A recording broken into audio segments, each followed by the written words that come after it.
So I need to ask a question to start off with. Has anybody ever impulse bought a piece of gear or any kind of accessory or something, received it after it being shipped or wherever, put it aside and promptly forgot about it? Yeah. So about that. I bought myself a new trigger last fall. This little guy here. It's the Onnoa SmartTimer. Has plenty of features. Picked it up last August, I think it was. Had it shipped home. It comes from Germany. So a little bit of German engineering, like good beer and good cars, I guess. The SmartTimer had shown up, at which point fall was about to start happening. I was doing some traveling where I wasn't going to need a timer. So I left it in its box over on the other side of my office here, just kind of hanging out, waiting to get used. Promptly forgot about it. The holidays and winter happened, and a few weeks ago while I was cleaning my office, I found it. So I figured I'd open it up and see what it's all about and kind of take you guys on the trip of what it looks like to try out a new timer. Unfortunately, my previous remote trigger, the Pluto trigger, had failed me earlier last year. So that one has been shelved for right now until I can either get it replaced or repaired when I found this timer to give it a shot. I was looking for something that would replace that Pluto trigger, just so that way I can try something different, because there are plenty of triggers on the market that can be used. One of the requirements that I had was a lightning trigger. When I first bought this, I don't think that feature was quite available yet, but it is available now through a software update. So let's go and try it out. So let's unbox this thing. Well, obviously it's unboxed, but I'm going to show you kind of how it arrived in the packaging, and then we're going to do some stuff with it. Go out with the camera and the trigger and see what it does. The packaging is pretty straightforward and simple. There's not much to it. A little bit of customized of a welcome card and the quick start guide. That has a QR code on it for the app. The trigger itself is right on the top, and obviously I had to plug it in to charge it. And underneath there is the cable that came with it for the camera. You plug that in and you're pretty much good to go. Some of the features of what it can and cannot do. The nice thing is it does have that little plastic hot shoe adapter. So it'll slide into the hot shoe of your camera and not damage any of the pins. Something that I really kind of like.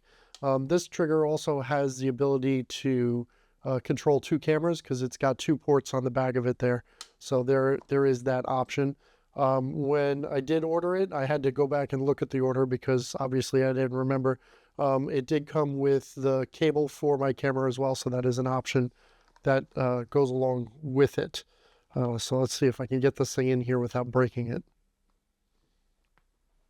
All right, so the smart trigger is now connected to the top of the camera. I have the cable hooked up. It's kind of blurry sitting there like that, but you can see it sits on top nicely. It's got a longer cable coiled up like this, so that way it'll stretch out, or I have an attachment that I can put on the side to put this into, so whatever. But either way, everything is hooked up right now and connected to the app.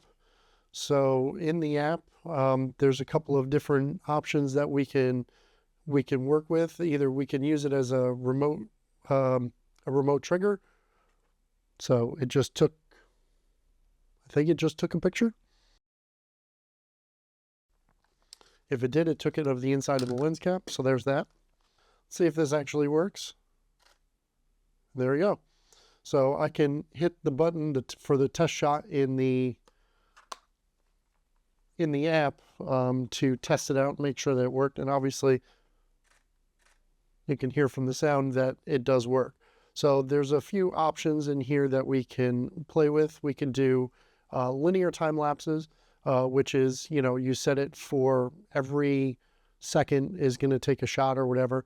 There's a few nice features about the app where you can set either the interval or, and how long you're going to set it for. So if we're going to go, let's say every 2 seconds, and we want the duration of this to be, let's say 15 minutes.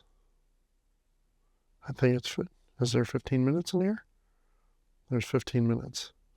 So we can set all that up. So by doing 15 minutes of shots every 2 seconds, that gives, it'll tell you at 24 frames a second, it'll give you an 18.7 second video. So if I click start, now it's just going to, every few seconds, take a shot. So, and that'll just keep on going. So I'm going to test this out in a little bit. I'll go for a ride in the car. I'm going to actually set this up in the car to kind of take a video of the ride. And then once I get to a destination, I have something in mind.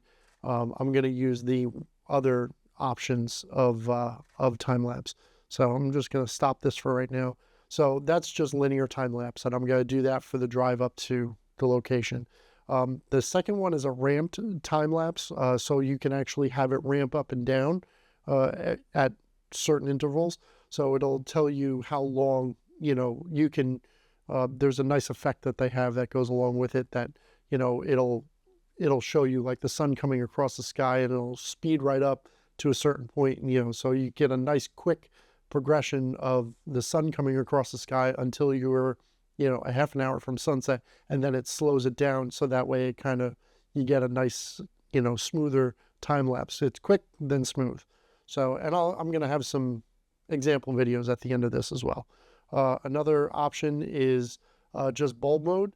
So this one I actually am kind of interested in with astrophotography. If I had a star tracker for my camera, this would be really handy because I could set this to take a picture for an hour, and then with the star tracker just follow the stars, so that way I don't get any star trails. Or if I did want star trails, have this take for an hour and a half and then have those star trails come across.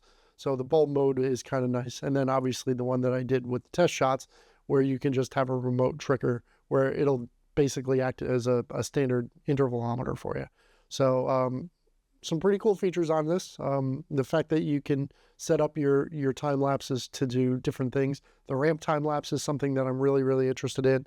And then obviously the lightning trigger is something that I'm also very interested in. I just got word before that there's some more storms coming through. So hopefully maybe through some of this, we'll find that we might be able to play with the lightning trigger as well. So this is all going to be kind of ad hoc as we go along. So, but either way, let's go try this out and see how it goes. So I guess I should get this a little bit secure in the car so that way it doesn't flop around, so that way the time lapse is a little bit cleaner, focus in on something without the neighbors thinking I'm being too weird. And it looks like we are good to go. So now we're here on top of one of the hills in the Hudson Valley. This is Bear Mountain. Perkins Tower is up here, if anybody's ever heard of that, or up there, kind of. So this is a pretty popular overlook here in the Hudson Valley, so I figured this would be a great place to do some of these time lapses.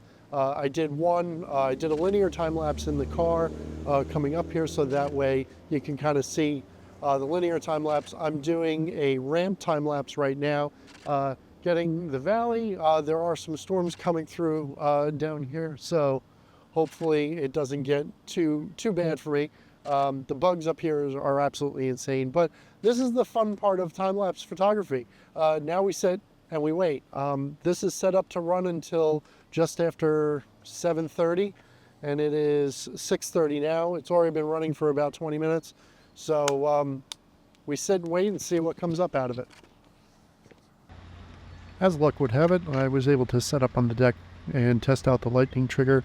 As you can hear, it does pick up nicely. There is a little bit of tweaking that has to be done with it to make sure that it detects properly.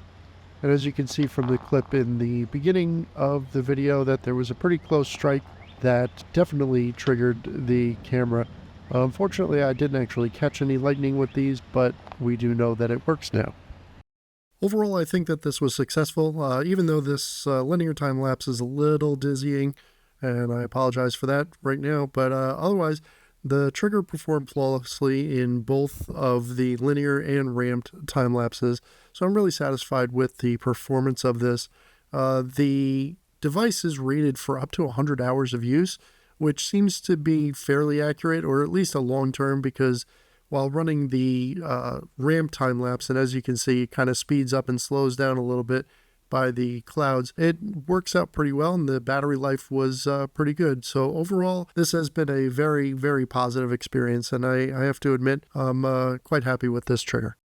Thank you very much for watching. Appreciate everybody's support, and I'll see you all soon.